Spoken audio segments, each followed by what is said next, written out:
What's up guys, Messi here, welcome to a brand new video, welcome to your daily dose of transfer gossip. Today's going to be Wednesday, the 20th of July. We're getting so far into this month already, it's going so damn quick. And today, we've got a lot to cover. So before we get any further guys, as always, if you can smash 1,000 followers likes, that'd be absolutely awesome. If you're to my channel, class subscribe button for daily FIFA content. In the comments below, let me know your thoughts on today's rumours I should do in the next episode. And remember, if you missed yesterday's video, let me down below in that description box guys, you know the schedule, 8 minutes transfers, anyway after 9 PM is the second video of the day. And there will be a second video tonight guys. What I've basically been trying to do is get a little bit further ahead with some second videos and stuff, because there's not been one for about 4 days or so now, and that's simply the fact that right now in the UK it's so damn hot and it's really hard just to sit in my office all day and just essentially sweat one out. And I do apologise about that. So let's start off today with the confirmed transfers, and first up we've got an Argentinian centre back by the name of Santiago Gentiletti going to Genoa from Lazio for £425,000. He had quite a decent silver informed card back on like FIFA 15 I think it was, but now as a 7% rated card doesn't look like the worst one to be honest, but I think he lacks a little bit of height. Then we got on to Joe Dudu today. Dodo, I'm not sure how he says his name, but he's gone to Rangers, who currently aren't on FIFA 16. And they will be on FIFA 17 because they got promoted back to SPL if I'm correct. He joined them from Leicester City, obviously the Barclays Premier League winners. Undisclosed fee, a 4-year deal for him, and looks like an okay bronze card to be fair. Then we got on to Javier Espinoza. Yesterday he was released by Villarreal, and today has joined Levante on a free transfer. Then we got on to David Bunn today going to Fulham from their rivals Brentford. That is an undisclosed fee, and honestly no idea what he's like in real life, so I can't really give my opinion. Then we go on to a catcher this time, I think his name is, going to FC Augsburg from Hamburg on a free transfer. And now we go on to a massive striker called Obi Ula. This guy's like 6'4" or 6'5" I believe on FIFA, and probably in real life as well, but he's a 68 rated striker, and he's got 74 pace, 71 physical, and his stats don't look that good, but in game when I use his Watford version, he's actually really damn good. He probably shouldn't be, but he's gone on loan from Watford to this club, I can't pronounce it, Zult like Waregem or something, again apologies, in the Belgian Pro League on a loan deal like I mentioned. Then we go on to Michael McGovern going to Norwich.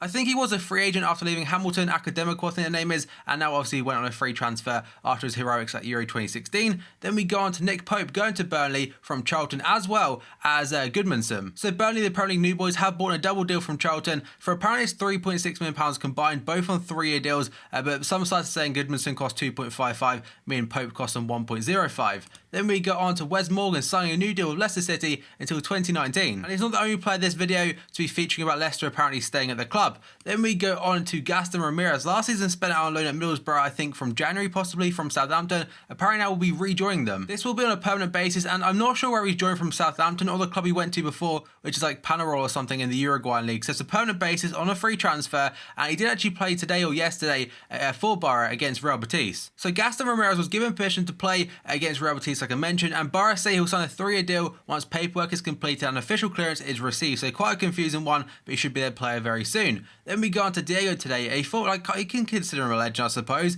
He's gone back to his home country of Brazil, playing for Flamengo. That is from Fenerbahce on a free transfer, and you're probably fully aware Flamengo are one of the few teams in the Liga do Brazil that did not get a license for, so he probably won't be on FIFA 17, assuming they're the same licensed teams. Then we go on to Ronaldo. It's actually about the Portugal national team. So European Championship winning coach Fernando Santos has committed his future to Portugal for another 4 years. And obviously now they want to build on that Euro 2016 triumph and see how far they can go in the World Cup in 2 years' time. Then we go on to Nicolas Gaitan today. This was completed about a month ago, but is officially unveiled as an Atletico Madrid player yesterday. And that is after his big money move from Benfica to Atletico Madrid. Now we go on to potential deals, and first up it shows Tom Hiddleston. It's actually about the England job and Steve Bruce. So various different sources today, so many, including Sky Sports and stuff, are saying Hull City manager Steve Bruce has held talks with the FA regarding the England manager's job. So apparently the two front runners right now for the England job are going to be Steve Bruce and Sam Allardyce, and I'm not gonna lie, I said this from the start, I don't want an Englishman because both them names, they may do well as England manager kind of thing. I'm not going to write them off from the very start, but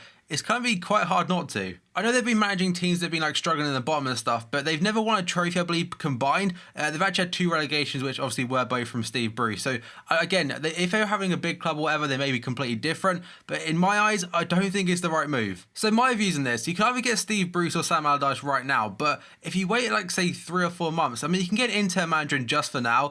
If you wait a couple of months, there could be a really good manager that does become available. But hey, I don't work for the FA and I don't really call any type of shots. Then we go on to Brice Djadji today. On his way to Watford, he featured in the episode the other day. So according to Sky sources, Watford are close to signing Marseille defender Brice Djadji, I think his name is, for a fee of around £2 million. A fee has been agreed between the two clubs, and Djadji will discuss personal terms and undertake a medical, with the Hornets hoping to conclude a deal this week. And now we go on to a player that's currently a free agent, and that is going to be Stefan Sessegnon after being released by West Brom. So apparently today in talks with Marseille. It's quite a brief one, but it says Marseille have entered into contact with free agent Stefan Sessegnon according to France Football. And apparently Ng of Tottenham, who was linked to go there to replace Nkudu, who's going to Spurs, which we'll cover in a little bit, Sessegnon could be the man to replace him. And now we're going to a Chelsea room, and apparently Chelsea will inquire about the availability of Lazio midfielder Marco Parolo, according to Sport Italia. The Italian international Parolo impressed during Euro 2016 as Conte's men reached the quarter-finals. A new appointed Chelsea boss, Conte, is reported keen to bring the 31-year-old to Stamford Bridge as he begins his tenure at the club. No fee has been mentioned there, but a fee that has been mentioned is going to be to do with this man, Andreas Christensen, who's currently owned by Chelsea, and apparently they rejected a bid of €17 million from Gladbach. This is according to Sky Germany sources, and the Chelsea defender is on loan for another year at the German club, and no further talks are expected until the winter. So right now, I think last season had a very good season, obviously got a TOTS card. It's something decent to go by, I suppose, but as of right now, Gladbach are trying to get him on a permanent basis. They still technically have him for another year. But it does show how highly this guy is rated, given the fact they rejected €17 million for a player currently out on loan and is very young. I don't think he's done anything for Chelsea as a team. Then we got on to Alvaro Negredo today, apparently very close to joining Middlesbrough. The Daily Mail said Valencia striker Alvaro Negredo is set to complete his season-long loan move to Middlesbrough, the Premier League outfit available to buy him for £8 million at the end of the season. Multiple different sources were in fact saying yesterday Negredo had his medical and stuff, so it looks like it could go through very soon, and Middlesbrough are definitely good in this transfer market so far, and they've also gone in for this man, Brad Guzan. According to the Daily Telegraph, Aston Villa are ready to give goalkeeper Brad Guzan a free transfer to the Premier League New Boys Middlesbrough. I'm not sure how it works or something. It says to facilitate a transfer or something. Not quite sure what that means. But either way, he's a USA international, but I think will be the backup to Victor Valdez. And I think out of Burnley, Middlesbrough and also Hull, I'm definitely sure Middlesbrough are doing the best business so far. I mean, they're bringing a lot of well-known names. Whether they do well or not, we'll have to wait and see. But on paper, definitely the best business out of the three so far. Then we go on to Lucas Vazquez today, linked to Inter Milan. According to Corriere dello Sport, Inter have shown an interest in signing Real Madrid forward Lucas Vazquez, who is said to fall down the pecking order at the Santiago Bernabeu. I believe he made it into the Spanish national team for Euro 2016. I'm not sure he actually featured though. Obviously, Morata coming in does force him down a little bit, because I think he played centrally at some point for Madrid. And now we go on to Cedro Berahino yet again, a guy that features most episodes because he's being linked to so many clubs right now. Apparently now Stoke City have made a bid worth £20 million for West Brom striker Berahino. He has 1 year remaining on his current contract at the Hawthorns, but turned down the offer of a new 4-year deal on Monday. Sky Sports News understands the 22-year-old sees his future away from the club, with Crystal Palace and Stoke monitoring the situation, and Stoke manager Mark Hughes has made the first move for the striker. And I'm pretty sure I mentioned before that nowadays, with the Premier League money, a fee of like £20 million from Premier League club to Premier League club, it's not actually that much nowadays, and it's starting to become a bit of a normality. Then we go on to Leonardo Bonucci today, apparently going to be staying at Juve. This is according to Gianluca Di Marzio. He is saying Juventus are standing firm on Leonardo Bonucci, and the Italian champions will not even consider selling the centre-back and will not take part in any negotiations. And I'm starting to think now that it could be the end of the rumours of him potentially going to City or Chelsea. In fact, it depends on one, as they're apparently like £65 million would have got him, but looks like now Juve are not considering it whatsoever.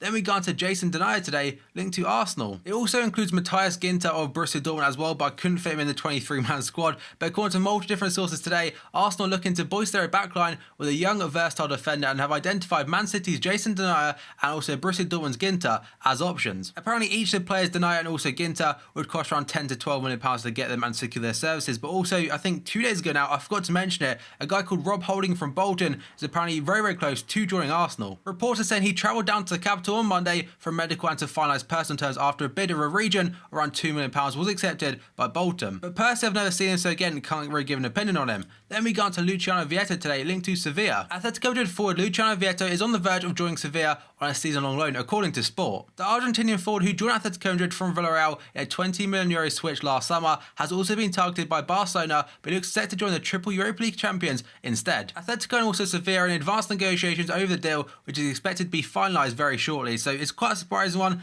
I didn't really see him going to Barca, to be honest, because Barca, they've got Messi, Neymar and Suarez. They've got so much depth, as well as a lot of youngsters from the youth academy. Then we got on to Alen Halilovic, a player that is currently at Barca, apparently on his way to Hamburg. TV3 is saying Barca are close to reaching an agreement with Hamburg to sell Alen Halilovic for €5 million, which doesn't seem like too much, but the deal would also include a buyback clause for €10 million after 1 year and €12 million after 2 years. So that's what the likes of Barca and Real Madrid are very clever, because they can sell a youngster for quite a low fee, but if they've got a buyback option, they can also get him back for a very low fee as well. So, I mean, it's kind of a win-win situation. It's essentially quite an expensive loan deal, but still, they get the money's worth out of it, because look at Morata going back to Madrid for just was it €30 million or something, which is like 20 odd million pounds. Then we go on to Ragnar Klavan today, apparently very close to joining Liverpool and could be announced today. Essentially every single paper and Sky Sports and stuff and news outlets, they've all got a picture of Klavan having his medical in Liverpool. So it looks like it's all done and dusted now. Apparently it's £4.2 million from Augsburg. He's basically coming in to be a backup defender after Martin Skrtel sold to Fenerbahce. Obviously Sakho's injured as well as Joe Gomez. So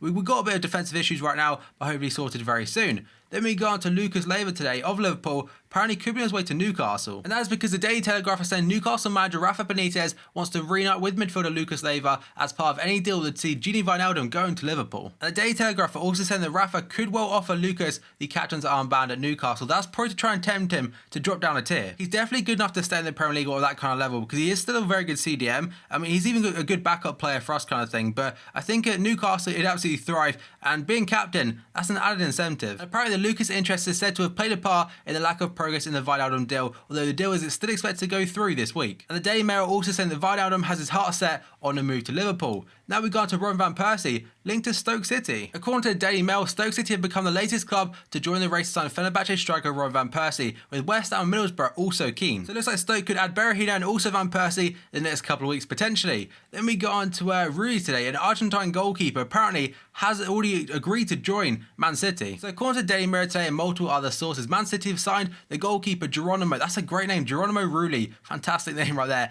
But he will actually be immediately loaned out for a third season at Real Sociedad. And that is before officially moving to the Premier League next summer. So quite a good deal for them if they get it. I think he's currently owned by a Uruguayan club. Then we go on to George Kevin Nkudu today, apparently having a medical at Spurs. So Nkudu will have a medical ahead of his proposed move from Marseille to Tottenham, and Sky Sports have based the under-21 star is definitely on his way for around £10 million. And if I'm correct, yesterday his barber, like his hairdresser, I think he posted a picture like confirming the move to Spurs or something. I haven't actually seen it myself, but I definitely heard about it on social media, like Twitter and stuff. Then we go on to a player that's not on FIFA right now. That's going to be Reece Oxford. And Sky sources understand Man City have made an official approach for West Ham youngster Reece Oxford, and Oxford is currently contracted at West Ham until 2018. He made his first team debut for West Ham against Arsenal at the start of last season, I believe, in CDM, and he had a very good game at the age of just 16 years old. And apparently now, there's been a lot of speculation said he wants to leave and stuff. I think he well could be tempted to join Pep Guardiola at City. He's currently viewed as West Ham's brightest prospect as of right now, and West Ham are thought to be only considering bids above £10 million for him. And they also mentioned how he rejected a new deal at West Ham earlier this summer, which I think he actually denied himself on Twitter. Now we go on to Andre Gomes today, apparently very close to joining Real Madrid. So according to Marco, Real Madrid are edging nearer to signing a Valencia midfielder and Euro 2016 winner Andre Gomes, but could have to part with €50 million for his services. He's been linked to the likes of City, United, Chelsea, Juventus and Barcelona as well, so many clubs are after him, and if they sign him, I think that's definitely the Pogba stuff. He's not going to join them. And Pogba will feature again in a moment. Then we go on to Riyad Mahrez saying apparently now he wants to stay at Leicester. And in fact, just 24 hours ago, yesterday morning, there was a lot of rumours saying Mahrez could be going to City. But now about 2 hours ago, Leicester City manager Claudio Ranieri has told Sky Sports that Riyad Mahrez wants to stay at the club. And the quote says, "Everybody here is happy, it's finished, the market is finished, Mahrez wants to stay." So Leicester played Oxford last night in a friendly and beat them 2-1. And in fact, it was asked straight after if the Algerian definitely wants to stay with the Premier League champions, and his response was simply yes. And then obviously he elaborated a little bit more, speaking to a Sky Sports journalist. Now we move on to Leroy Sané today, and yesterday he was linked to Bayern Munich, but now that one isn't happening. So the first part to this deal then says that Schalke sporting director Christian Heidel has revealed that the winger Leroy Sané wants to leave the Bundesliga club this summer. The quote says Sané has expressed a wish to leave the club this summer, and Heidel has also confirmed that it is a club from England which Sané is currently in talks with, so I'm assuming that's Man City. And yesterday during a press conference, Bayern Munich head coach Carlo Ancelotti has ruled out making a move for Schalke winger Leroy Sané, saying he's already happy with the squad he has at his disposal, and the quote says our team is already very good with all positions filled, and we don't need any more players for this season. So obviously that doesn't necessarily mean they won't buy anyone, it could just be mind games and stuff. But with Iron Robin injured, I'm quite surprised he said that. By the way, they have got so much depth anyway at the club. And now finally we go on to Paul Pogba again, featuring for about the second time in a row. But to be fair, before yesterday's video, he wasn't featured for a while. So today has been quite a lot of change from the last part we heard. So yesterday, Sky Sports Italia said that United were very close to making an official offer for Paul Pogba with 103 million euros. But now Sky Sports News reporter Paul Gilmore has spoken via FaceTime to Paul Pogba's agent, Mino Raiola, because the report yesterday said that Raiola was in fact in Manchester. But now, no, it's not true at all, as apparently yesterday he was in Empoli in Italy and says that Pogba will remain on holiday until August the 6th. Raiola also said the Juve want to renew Pogba's contract and refused to address any speculation linking Man United with a bid for his player. He also refused to say whether Pogba had agreed personal terms with United, as previously reported in Italian papers. So if any transfer is to happen with Paul Pogba, it won't happen until after August the 6th, guys. So there, all takes potential transfers as well as confirmed stuff at the very beginning. So as always, guys, if you enjoyed this video, smash the like button. 1,000 followers likes be absolutely awesome. If you're to my channel, click the subscribe button for daily FIFA content. In the comments below, let me your thoughts on today's rumours I shoot in the next episode. And remember, yesterday's video down below in that description box, guys. 8 a.m. transfers. Anyway, after 9 p.m. is the second video of the day. So thank you for watching this video, and I'll see you next time.